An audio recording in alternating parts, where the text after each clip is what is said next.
આ મનુ બાપા છે એને 26 કરોડના ખર્ચે પોતાનો બંગલો બનાવ્યો.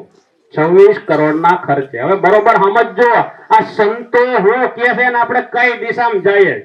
હવે બંગલો બનાવ્યો એટલે એનું ખાતમુહૂર્ત ઉદ્ઘાટન તો કરવું પડે, રહેવા જાય એટલે એમાં એને દીકરા બે છે બાપાને, અને પરિવાર વાળાએ કીધું કે આનું ખાતમુહૂર્ત કરવા માટે બાપા આપણે બ્રાહ્મણને બોલાવવા જાય. બાપા એવું પૂછ્યું બ્રાહ્મણોને કે આમાં તમે આ હવન ને યજ્ઞ કરો એનાથી થાય હું?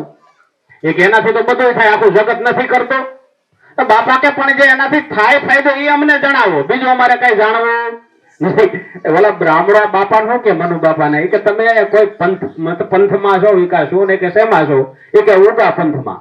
એ કે તો ઉગમ ફોજ વાળાને કઈ નથી નડતું, પંથર તમને જેમ ઠીક લાગે એમ કરી નાખો, કારણ કે એને ખબર છે કે આ ઉગમ ફોજ વાળા કોઈને માનતા નથી. સ્વયં બ્રહ્મ, હું ઈશ્વર છું. અને સાહેબ એ સિદ્ધાંત જો હમણાં મનોરામ બાપાએ કીધો કે દાદા ઉગારામ હુકમ ફોજ થાય આખા 12 કરોડ શિષ્ય આખા વિશ્વના.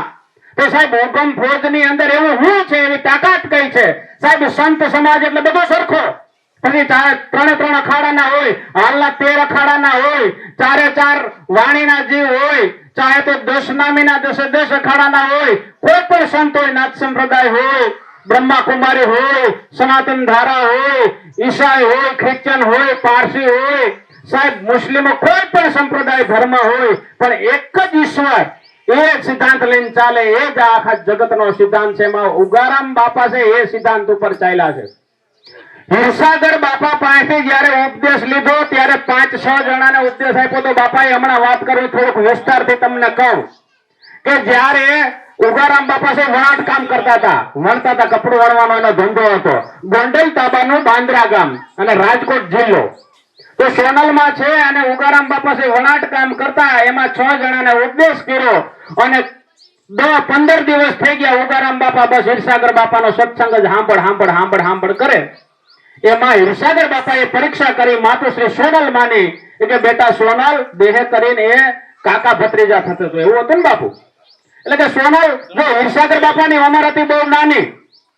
હિરસાગર બાપાની ઉંમર 30 કે 28 વર્ષની હતી. ઉગારામ બાપાની ઉંમર હતી 65 વર્ષની. વિચાર કરો, ગુરુની ઉંમર 28 વર્ષની, શિષ્યની ઉંમર 65 વર્ષની. ત્યારે ઉપદેશ થયો.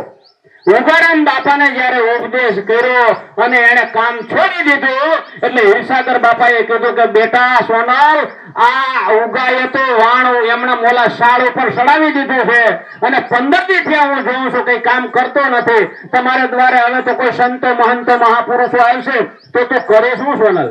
ત્યારે સોનલમાએ જવાબ શું આપ્યો તો ખબર?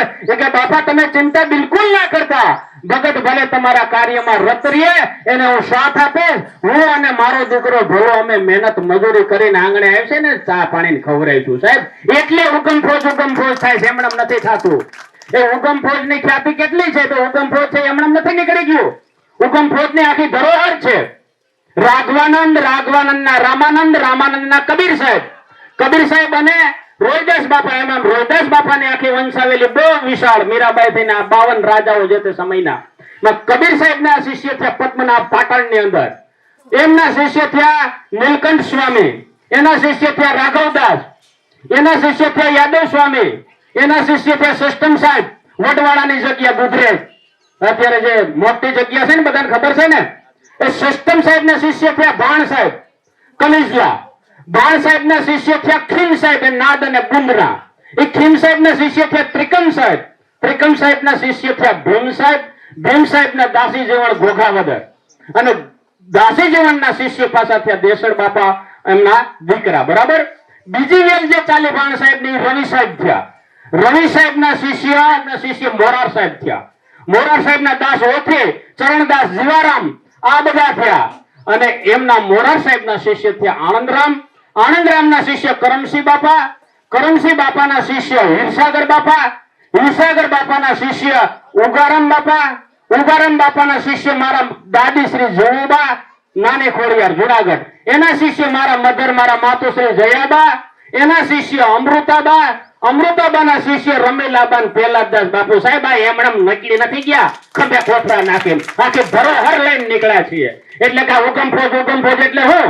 જે હુકમ ફોજ ની ધારા છે એ ધારા પ્રમાણે અહીંયા ચાલે છે. હુકમ ફોજ પ્રમાણે નહીં સમજજો બરાબર. ઉગમ ફોજની ધારાને લઈને નીકળ્યા છીએ. ઉગમ ફોજના 12.5 કરોડ શિષ્ય છે આજે હાલે આખા વિશ્વની અંદર.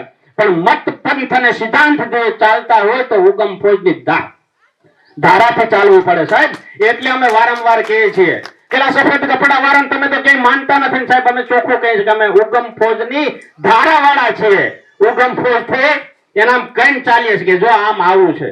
એટલે વારંવાર બધાને પ્રશ્ન થાય કે આ ઉગમ ફોજ એટલે હું? તો મેં આ તમને બતાવ્યું ને કે આ અમારું આખું કુળ છે.